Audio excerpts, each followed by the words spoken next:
Ya Muhammad, engkau meminta tanpa sujud kepadaku, aku akan memberikan apa yang kau inginkan.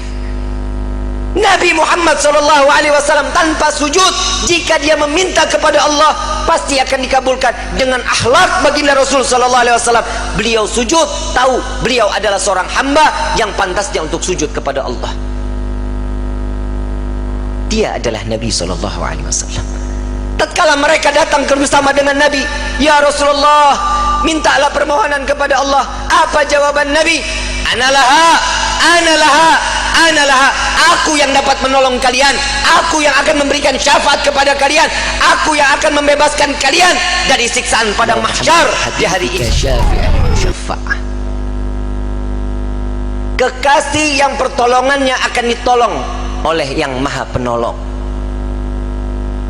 Nabi adalah kekasih Allah, dan saat beliau meminta syafaat pertolongan kepada Allah, pasti akan diberikan pertolongannya. Kita saat nanti di yaumil qiyamah meminta syafaat siapa kita kalau bukan baginda Nabi Muhammad SAW? Saat orang berbondong-bondong lari ke sana lari ke sini di padang mahsyar, Pak, Bu, simak baik-baik. Padang mahsyar ini awal mula terdapatnya suatu yang baik atau yang buruk, neraka atau sorga, sudah terlihat saat di padang mahsyar. Padang mahsyar, Nabi SAW mengatakan, orang yang berbondong-bondong masuk ke dalam padang mahsyar tidak akan mengenal siapa suaminya, tidak akan mengenal siapa bapak dan ibunya, bahkan anaknya. Mereka nafsi-nafsi, sendiri-sendiri, berharap cemas di hadapan Allah. Satu orang akan ditumpuk 1000 orang di atasnya. Orang yang dapat menginjakkan kaki di padang mahsyar, dia adalah manusia yang aman. Sampai-sampai fitnah daripada padang mahsyar, ada seorang ibu yang sedang menggendong bayinya, menaruh bayinya di padang mahsyar, di tanah padang mahsyar, diinjak bayi tersebut agar lebih tinggi. Nggak sadar dia, anaknya dijadikan satu pijakan agar dia selamat dari siksaan padang mahsyar. Para wali min awliyaillah, orang-orang saleh, berbondong-bondong keliling ke Nabi Allah Adam. Wahai Nabi Allah Adam, berikan kami syafaat. Aku tidak bisa memberikan syafaat kepadamu, karena aku sudah ditolong oleh Allah saat aku meminta untuk diperjumpakan dengan Siti Hawa. Saat ini sampai sekarang kita kenal padang daripada Arafah. Itu pertemuan antara Nabi Allah Adam dengan Siti Hawa. Ditolong oleh Allah. Jalan lagi kepada Nabi Musa. Ya Nabi Allah Musa, tolong kami selesaikan siksaan padang mahsyar. Mereka ada yang tenggelam sampai mata kakinya karena dosanya, ada yang sampai kepada lututnya, ada yang sampai ke pinggangnya, bahkan ada yang sampai pusarnya dan juga dadanya, bahkan ada yang seleher, ada juga yang sampai di ujung daripada hidungnya, dan juga ada yang di atas kepala, bahkan 2 hasta di atas kepala, tenggelam karena dosa-dosa mereka. Kebayang setiap manusia, insan, masuk ke dalam lautan, tenggelam di lautan, sebentar akan mati. Siksaan akan berakhir. Saat di padang mahsyar, siksaan tersebut sudah tidak akan pernah ada kematian, melainkan menikmati siksaan tenggelamnya setiap manusia. Sudah tidak akan lagi ada kematian. Saat itu kemana kita semua yang ingin kita inginkan? Orang yang tenggelam, mereka tersiksa, sampai orang kafir pun mengatakan, ya Allah, cepat selesaikan padang mahsyar ini siksaannya. Jika kami harus masuk ke dalam neraka, maka masukkan kami ke dalam neraka, hentikan siksaan ini. Mereka nggak tahu siksaan padang mahsyar belum ada apa-apanya sebanding daripada api neraka jahanam. Orang kafir semua tidak ada yang sanggup melaksanakan daripada siksaan padang mahsyar, memohon agar dihentikan. Sampai kepada Nabi Musa, aku tidak dapat menolong kalian karena aku telah diberikan syafaat oleh Allah menyelamatkan umatku saat dikejar-kejar oleh orang-orang Fir'aun. Coba kau ke Nabi Ibrahim, berangkat ke Nabi Ibrahim. Ya Nabi Allah Ibrahim, engkau adalah Khalilullah. Sampaikan kepada Allah, selesaikan padang mahsyar ini. Aku tidak dapat memberikan syafaat kepada kalian, karena aku telah ditolong oleh Allah saat aku dimasukkan ke dalam api Raja Namrud. Nafsi, nafsi, nafsi, nafsi. Sendiri, sendiri, sendiri, sendiri. Silahkan engkau ke Nabi Isa. Sampai ke Nabi Isa, ya Nabi Allah Isa, engkau adalah Ruhullah. Sampaikan kepada Allah agar berikan syafaat kepada kami, selesaikan siksaan pada mahsyar. Apa jawaban Nabi Allah Isa? Nafsi, nafsi, nafsi, nafsi. Aku tidak dapat menolong kalian karena Allah telah memberikan pertolongan kepadaku sampai aku diangkat ke langit kedua. Pergilah engkau kepada Habibuna Muhammad sallallahu alaihi wasallam.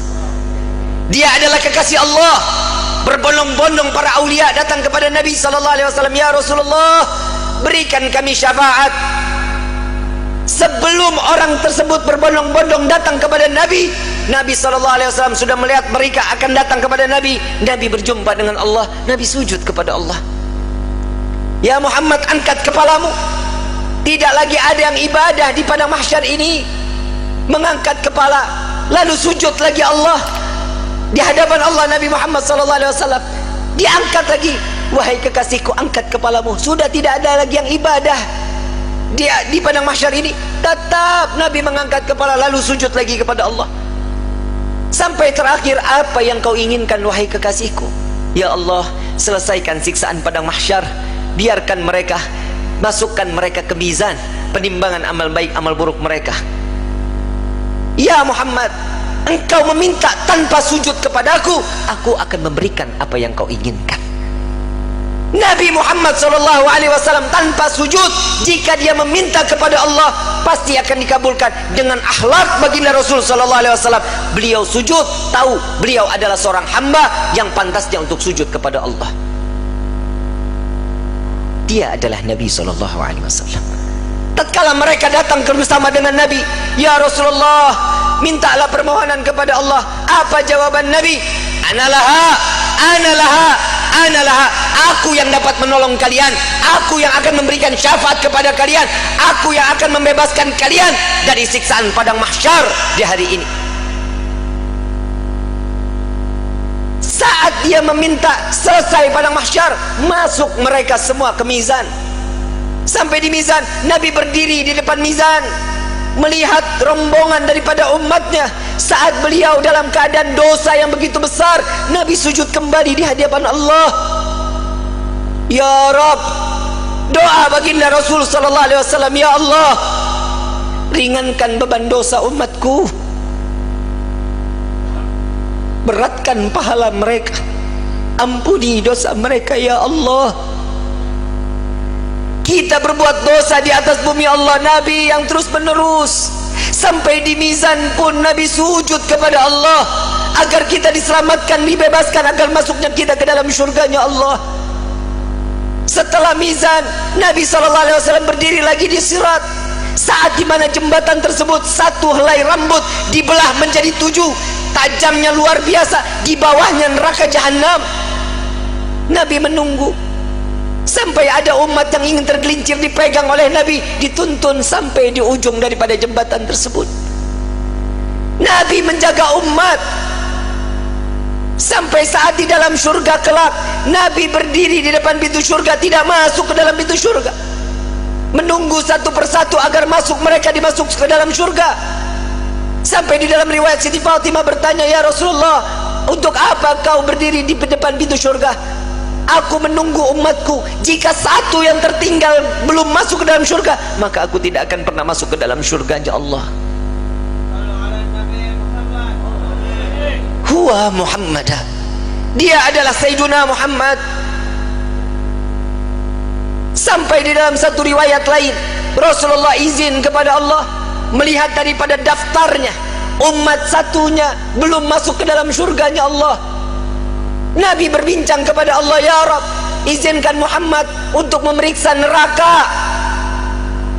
Sampai beliau masuk ke dalam neraka mencari umatnya, lalu setelah itu diambil, lalu dibawa masuk ke dalam surganya Allah.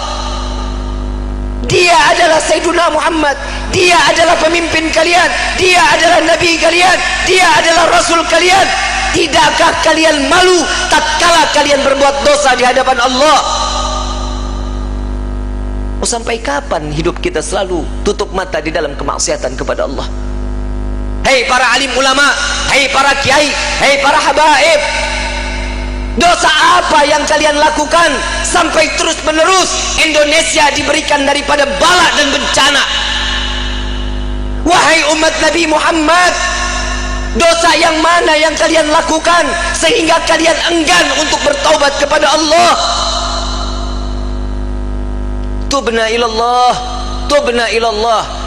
Taubatlah kepada Allah, mohon ampunlah kepada Allah.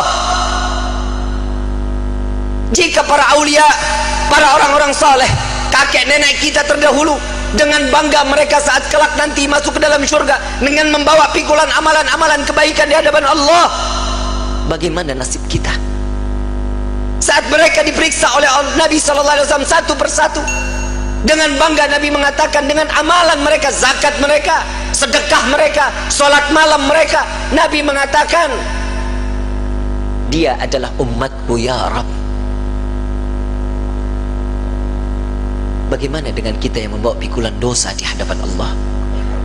Tatkala kita membawa pikulan-pikulan dosa, dibuka, diperiksa oleh Nabi, Nabi tetap mengatakan, dia adalah umatku ya Allah, sambil meneteskan air mata di hadapan Allah.